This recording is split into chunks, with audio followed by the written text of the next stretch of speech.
Assalamualaikum students. Today's our topic is difference between photosynthesis और respiration. photosynthesis और respiration में क्या difference है आज हम वो डिस्कस करेंगे. फर्स्ट, फोटोसिंथेसिस क्या है? एनाबॉलिक प्रोसेस है. फोटोसिंथेसिस में क्या होती है? एनाबॉलिक प्रोसेस और रिस्पायरेशन कैटाबॉलिक प्रोसेस है. Now what is anabolic and catabolic process? Anabolic process कहते हैं जब हम सिंपल मॉलिक्यूल्स को यूज़ करते हैं, उनको कंबाइन करते हैं और कॉम्प्लेक्स मॉलिक्यूल्स बनाते हैं, that is called anabolic process. और कैटाबॉलिक प्रोसेस जब हम लार्ज मॉलिक्यूल्स को तोड़ते हैं, कॉम्प्लेक्स मॉलिक्यूल्स की ब्रेक डाउन करवाते हैं और उनको सिंपलर वन में कन्वर्ट कर देते हैं. ठीक है.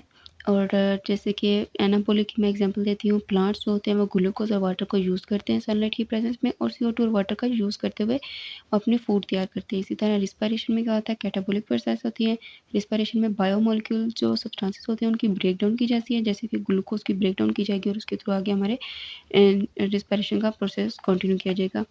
Next, second one, synthesis of food from simple inorganic substances. इसमें क्या होती है? फोटोसिंथेसिस में फूड की सिंथेसिस फूड बनाया जाता है सिंपल इनऑर्गेनिक सब्सटेंसेस की, जैसे कि मैंने आपको पहले समझाया. इसी तरह रिस्पायरेशन में ब्रेक डाउन की जाती है फूड की इनटू इनऑर्गेनिक सब्सटेंसेस. फूड को तोड़ के, लार्ज कॉम्प्लेक्स मॉलिक्यूल को तोड़ के किस में किया जाता है? इस सिंपलर वंस में, इनऑर्गेनिक में किया जाता है. Next, require light energy. Photosynthesis में लाइट एनर्जी चाहिए होती है, but as in respiration does not require light energy. Respiration में लाइट एनर्जी नहीं चाहिए. और फोटोसिंथेसिस अकर इन प्लांट्स. आप ये बात याद रखनी है कि फोटोसिंथेसिस जो होती है वो प्लांट्स में अकर होती है, और रिस्पायरेशन लिविंग ऑर्गेनिज्म में प्लांट्स में होती है, और रिस्पायरेशन लिविंग ऑर्गेनिज्म में. लिविंग ऑर्गेनिज्म में कैसे होती है? लिविंग ऑर्गेनिज्म मीन्स एनिमल्स में, फिर ह्यूमन बींग्स में, जितने भी जानदार चीज़ें उन सब में रिस्पायरेशन होती है, और प्लांट्स में हमेशा फोटोसिंथेसिस होती है. फोटोसिंथेसिस में क्या होता है? Uses carbon dioxide gas. Photosynthesis जो होती है वो CO2 गैस को यूज़ करती है, but as in respiration uses oxygen gas. Respiration में क्या होती है? ऑक्सीजन गैस नीड होती है, इसमें O चाहिए होती है और इसमें CO2 चाहिए होती है.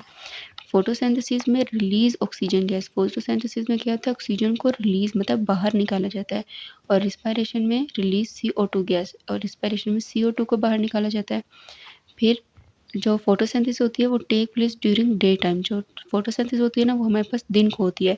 प्लांट्स जो होते हैं वो क्या करते हैं? दिन टाइम फोटोसिंथेसिस का अमल करते हैं, क्योंकि उनको लाइट एनर्जी चाहिए होती है. लाइट किस टाइम आती है? सूरज से चाहिए होती है, तो सूरज दिन का निकलता है, इसलिए वो क्या करते हैं? डे टाइम आती है, डे टाइम अपनी फोटोसिंथेसिस का प्रोसेस कंटिन्यू करते हैं और अपनी फूड को तैयार करते हैं.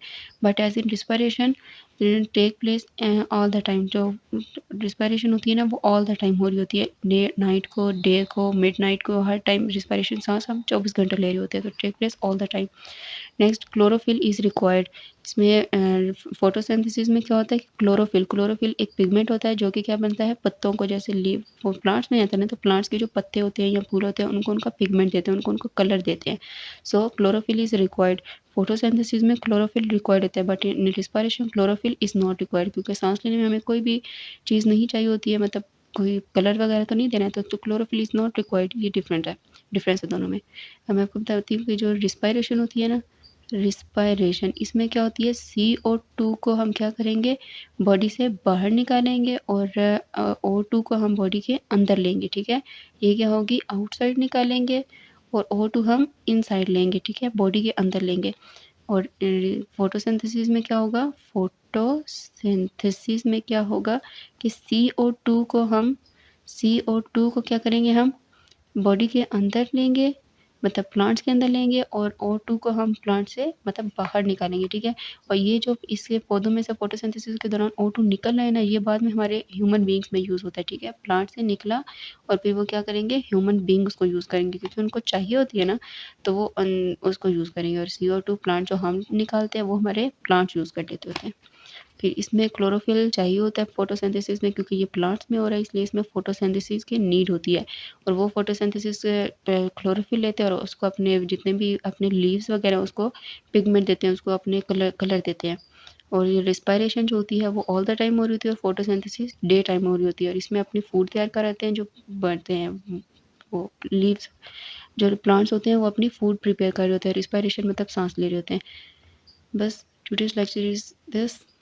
होप सो आपको ये वीडियो पसंद आ रही होगी. Like, share and comment.